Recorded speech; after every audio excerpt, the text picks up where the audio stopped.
कि कथा के कार्यक्रम में दो गरीब लोग एक दूसरे के बीच में आए थे, क्योंकि गरीब परिवार अगर कथा कराना चाहता है तो आजकल के बड़े बड़े कथावाचक लोग हैं, वो तो उनका बजट भी बहुत बड़ा होता है, कोई स्वीकार नहीं कर सकता है, न जाने कितना बजट होता है उनका।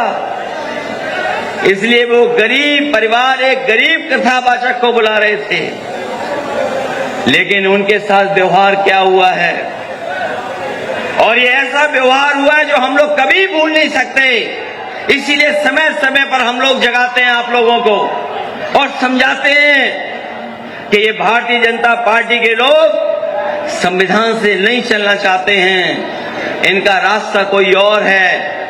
वो रास्ता है जो कभी कोई एक मनु महाराज आए थे जिन्होंने गड़बड़ किया था, उसी रास्ते पे चलना चाहते हैं। लेकिन पीडीए के लोग, सामाजिक न्याय की स्थापना करने वाले लोग कभी इनका स्वीकार नहीं कर सकते हैं, वो रास्ता कभी स्वीकार नहीं करेंगे। इसलिए हम आपसे कहना चाहते हैं कि ये जिला और आसपास के जितने जिले हैं, समाजवादी आंदोलन से जुड़े हुए लोग हैं, वहां के लोग समाजवादी आंदोलन के साथ खड़े दिखाई देते हैं। अगर आजमगढ़ ने 10 में से 10 विधानसभा जिताई तो गाजीपुर में भी हम लोग 10 में 10 वो 5 की 5 सीटें जीते।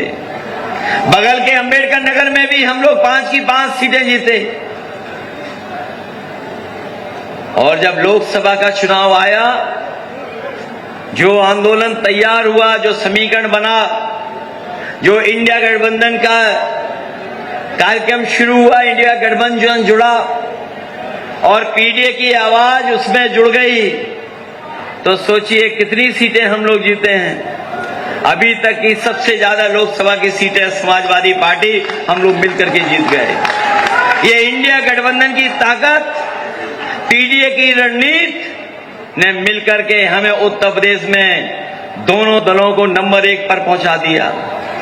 नंबर 1 पर पहुंच गए हम लोग। और इतिहास ये भी बताता है कि जो लोकसभा जीतता है वही विधानसभा जीतता है। जो लोकसभा में रिकॉर्ड बनाता है वो विधानसभा में भी रिकॉर्ड बनाता है। अभी तो हम लोग सबसे ज्यादा लोकसभा जीते हैं। ये नौजवान तो हमारे पढ़े लिखे लोग हैं, और जब से टेक्नोलॉजी इनके हाथ में आई है, लोग सोशल मीडिया से लेकर के और टेक्नोलॉजी का इस्तेमाल करते हैं। जो नए लोग हैं वो चला लेते हैं, एआई से भी जानकारी हासिल कर लेते हैं। जो लोग एआई के तमाम प्लेटफॉर्मों को समझते हैं, जानते हैं, अगर वो टाइप करके केवल ये देख लें कि समाजवादी पार्टी पीडीए के आंदोलन में अगर केवल 10-10 हजार वोट बढ़ा लेगी एक विधानसभा में, तो बताओ कितनी सीटें जीतेगी समाजवादी पार्टी।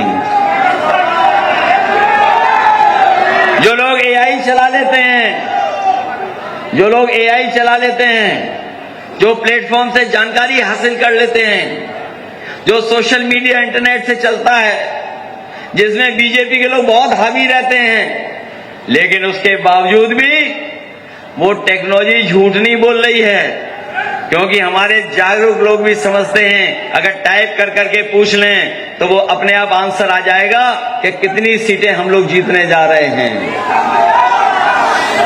मैं इतना कह सकता हूं कि इस सामाजिक न्याय के राज की स्थापना की लड़ाई में उत्तर प्रदेश का रिकॉर्ड बनाने जा रही है समाजवादी पार्टी, रिकॉर्ड बनाने जा रही है।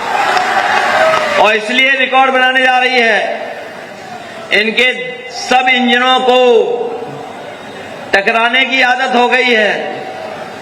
और जो मुख्यमंत्री है वो ओसीएम है, आउटगोइंग सीएम है। जो मुख्यमंत्री हैं वो ओसीएम है, और उनके संग 2 डीसीएम भी हैं। और जैसे जैसे वक्त गुजर रहा है, बताओ इनके यहां क्या क्या हो रहा है। विधायक जनता को पीट रहे हैं, विधायक जनता को पीट रहे हैं।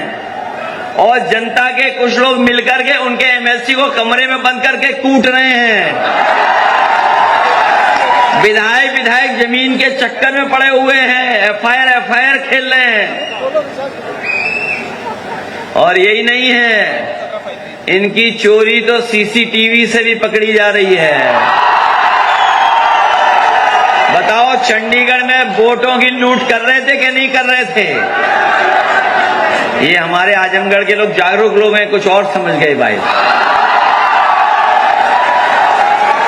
बताओ, चंडीगढ़ में लूट हो रही थी वोट की, पकड़ी गई कि नहीं पकड़ी गई?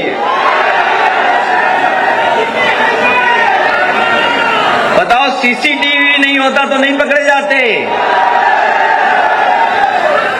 बताओ, सीसीटीवी की वजह से बीजेपी वाले पकड़े जा रहे हैं कि नहीं पकड़े जा रहे हैं? वोटों की वजह से जो वोट पड़ रहे थे, वो गड़बड़ कर रहे थे, पकड़े गए। इसलिए आप लोग सावधान रहिए, अपनी वोटर लिस्ट ठीक कर लो। ये वोटर लिस्ट ठीक करिए अपनी। अभी हमने सुना है कि बिहार में 1 लाख वॉलंटियर तैयार किए उन्होंने, वोट बढ़वाने के लिए, वोट घटवाने के लिए 1 लाख वॉलंटियर। और जो नियम और कानून बनाए चुनाव आयोग ने, वो नियम ये बनाए कि इनके सभी जन्म पत्र और कागज चेक होंगे। सोचिए आप,